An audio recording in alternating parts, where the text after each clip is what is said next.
ఇక ఇప్పుడు వాళ్ళ గురించి ఎందుకు, చచ్చిపోయిన పాముల గురించి మనం చర్చ చేసుకున్నా కూడా ప్రయోజనం లేదు. ఇప్పుడు తీసుకోవాల్సిన కార్యాచరణ మీదనే మనం చర్చ చేద్దాము.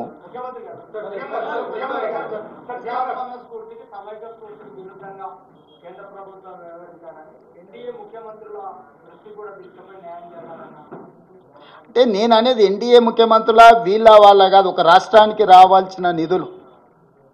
నేను వాస్తవంగా దక్షిణాది ముఖ్యమంత్రుల సమావేశాన్ని ఏర్పాటు చేసి రాబోయే రోజుల్లో దక్షిణాదికి జరుగుతున్న అన్యాయం విషయంలో చర్చించాలనుకున్నా. మేము తమిళనాడుకు కర్ణాటక ముఖ్యమంత్రులకు సమాచారాన్ని చేరవేసినాము.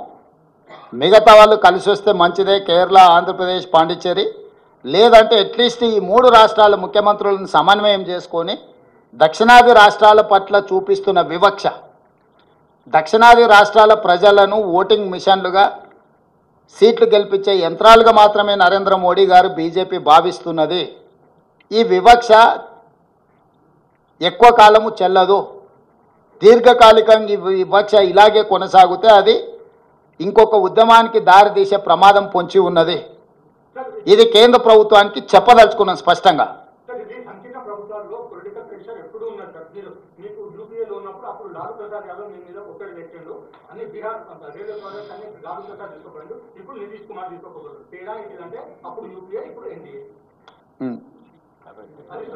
Good question.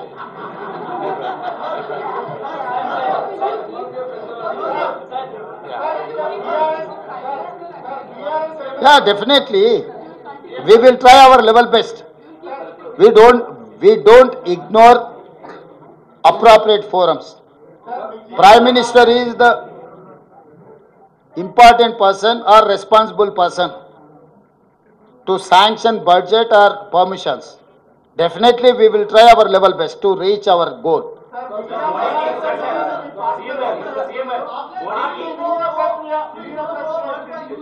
हाँ,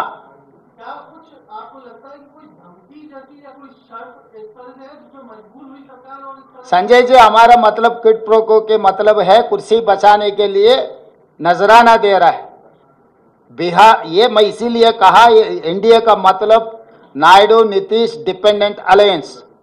सो प्रधानमंत्री कुर्सी बचाने के लिए बिहार और आंध्र प्रदेश को ज़्यादा पैसे देने के लिए कोशिश कर रहा है। This is called quid pro को। तो इसीलिए हम लोग ये कह रहे हैं कि हम लोग खामोश बैठने वाले नहीं हैं।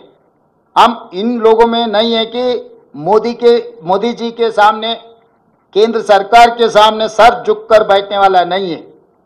हम लोग जो हक है, हक के लिए हम लोग लड़ेंगे।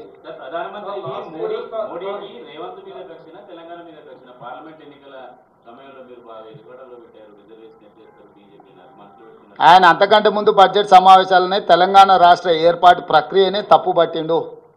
తల్లిని చంపి పిల్లని బతికిచ్చిండ్రు, తలుపులు మూసి కాంగ్రెస్ పార్టీ బిల్లు పాస్ చేసింది అన్నప్పుడే ఆయన మనసులో ఏముందో, ఆయన మనోగతం ఏందో తెలంగాణ ప్రజలకు అర్థమైంది. అయినా కూడా తెలంగాణ ప్రజలు ఏదైనా మేలు జరగకపోతుందని 8 ఎంపీలను గెలిపించిండ్రు.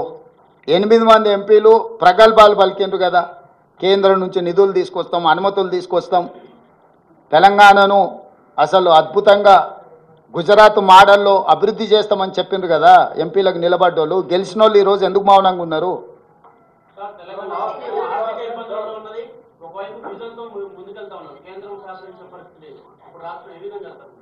ఖచ్చితంగా విజన్తోనే వెళ్తాం ముందుకు. ఇప్పుడు కేంద్ర బడ్జెట్ గురించి మాట్లాడుకుందాం.